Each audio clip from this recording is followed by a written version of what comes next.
Hello again, lovelies. So, welcome back to week 11, our talk about the way in which technology changes how we work. So, we've looked at one insight and how technology has hastened in a division of labor and changes to our social structure. Our second insight takes a look at how technology changes the patterns of how we work. So I'm going to present to you two different case studies, one about time and timekeeping, and the second about the gig economy. So we'll have an ancient example and a contemporary example for us to think our way through. So let's go. So time is a really interesting bit of abstract idea, right? Time shapes both the amount and the duration of what we spend on work and the way in which work is scheduled. But prior to the invention of the clock, work wasn't pursued with the kind of sort of single-mindedness, punch in, punch out way that we take on work today. And also, time was not considered a scarce commodity either. We very seldomly in the past would say that, oh, we just didn't have time to get to that today. Time was not a kind of concrete topic or I should say concept, in the way that we understand it today. And throughout time, it was the rise of Christian Protestantism, it's also called Calvinism, to be really specific. With the rise of Protestantism, there was a centrality given to work as a spiritual calling. So to work is to kind of satisfy your soul's purpose. And this calling leads to the regulation of work activities according to the dictates of precise schedule.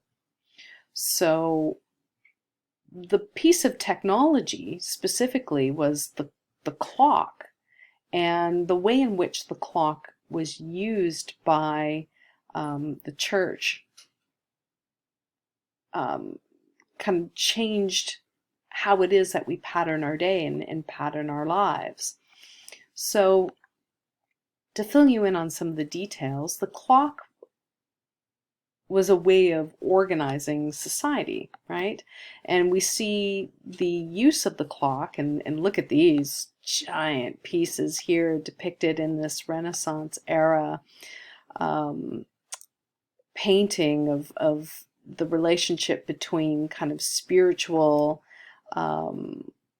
devotion and time of day. But look how big these things are. This was not a wristwatch for sure. So the clock comes out of the medieval monastery, and monasteries were large enterprises. They were little societies that contained hundreds of monks and workers. And the cooperation and scheduling that was needed in order to coordinate religious services and observances like prayers and masses, in addition to overseeing the administration of daily life, like who's doing the laundry or cooking the food, or when is it time to grow tomatoes. All of that becomes influenced by the development of the technology of timekeeping and the clock. And specifically, it's coming out of the rule of Saint Benedict, which divided both day and night into 12-hour intervals, where you would recite prayers at certain times of day. So you would have prayer time at sunrise, 3 hours into daylight, then again at noon, then in the 9th hour of daylight, and then again at sunset. This sounds very much like the Muslim prayer timetable as well, which would have been also influenced by the social organizational impact of a timekeeping device like a clock. So I know it's a little hard to see, but you can get a sense that these monasteries were basically little cities, and keeping time was a way in which you can organize all of these little daily activities like seeing to the dead. Hopefully that didn't happen all that often. Hanging out with your friends, I guess that's what's going on there. Prayer time. Looks like sorting the mail. All of those daily tasks that we have to do. But when you think about time in a little bit more of an abstract way, what the clock does is make time into a substance, because time is an abstract concept. We can't necessarily point to it. We know that time passes, but the way to harness that and make it into a way that controls how the pattern of life goes on is really a measure of the technology. And time doesn't exist as a thing in the world. It's merely the measures of duration. So seconds, hours, decades, centuries are all examples of the passage of time. And they're units of measurement. And they are given kind of substantive power and are treated like valuable commodities. So we often talk about, buying time to do something, or wasting time. Don't waste your time on things, or even time is money. And when you look at when these turns of phrases become part of our common parlance, it's no surprise to discover that this does coincide with the rise of industrialism and capitalism. But here's a question to ponder if you're feeling very philosophical today.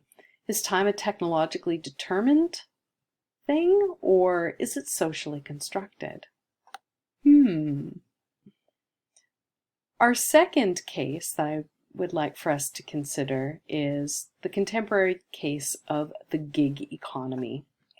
And there's much hand-wringing in newspapers and journals about how this form and pattern of being in the workplace is, well, sometimes it's touted as a really good thing, and sometimes it's discussed like it is a bad thing. So to understand it, gigs are what we call short-term employment opportunities. So a gig is a term that musicians use to say they have a show that they're going to be playing, or they have something that they're going to be contributing to. And it's a short-term opportunity to play a gig.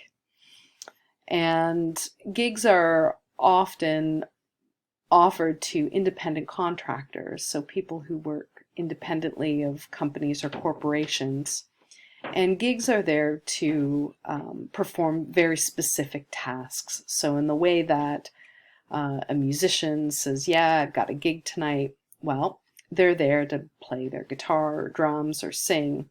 So it's a specific task that is offered to an independent contractor for a short-term moment of employment. And the concept of temporary workers, of course, is not new. This is as old as time itself. Hey, look, that now makes sense. But the widespread use of gigs as a viable economic structure of labor is made possible largely by digital technologies, in addition to the social, political, and legal power of multinational corporations. I've just shortened it here to MNCs, but again, that means multinational corporation. And I just want to pop into this slide here.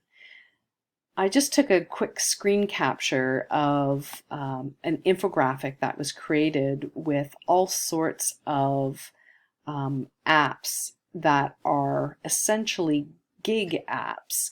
And when you look at how they're divided, we can see like grocery and delivery. This is a very specific task. Ride sharing is a specific task. We've got pet care and dog sitting. That's pretty specific.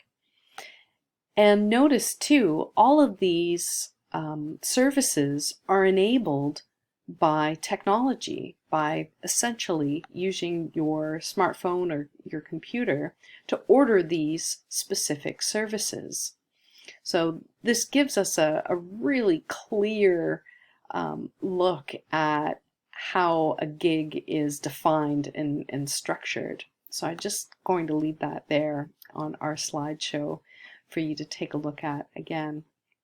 But I'm going to pop back into this slide so that we can complete our discussion here.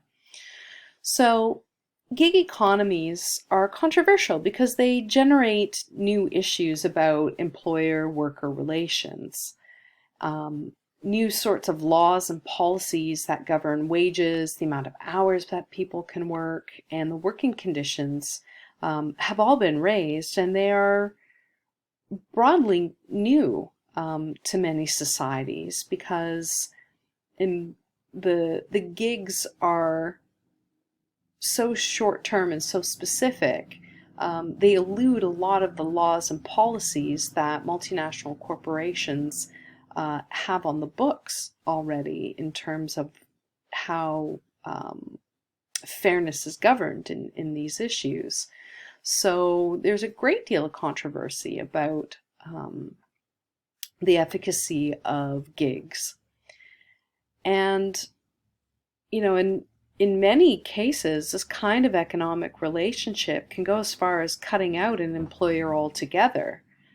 So we're starting to see how, you know, take for example an Airbnb, that, you know, we don't need hotels anymore, and we don't need the middle person who's providing the safe space and the bed and the shower for people, that you can buy a property and essentially rent it out and act like a hotel.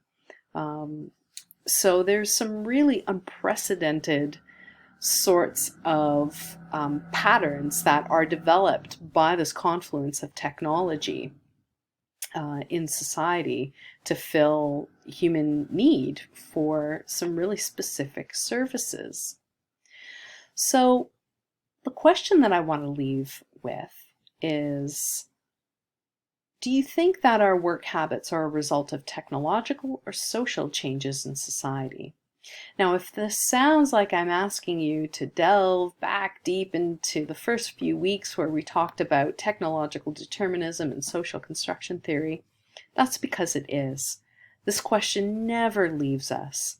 So I hope that these two little slideshow videos have kind of given us a little bit of food for thought, and a way that we can think about the ways in which our working lives have been shaped by technology, and trying again to sort out the question of whether or not it's technology that's driving this change and these changes, or whether or not it comes from the social needs in society. So that is all that I have to say about these topics. So your next step will be to pop back into our Blackboard learning page and see what other reading adventures and thinking adventures there are for you to do for this week. All right, I hope you enjoyed today's talk. See you soon.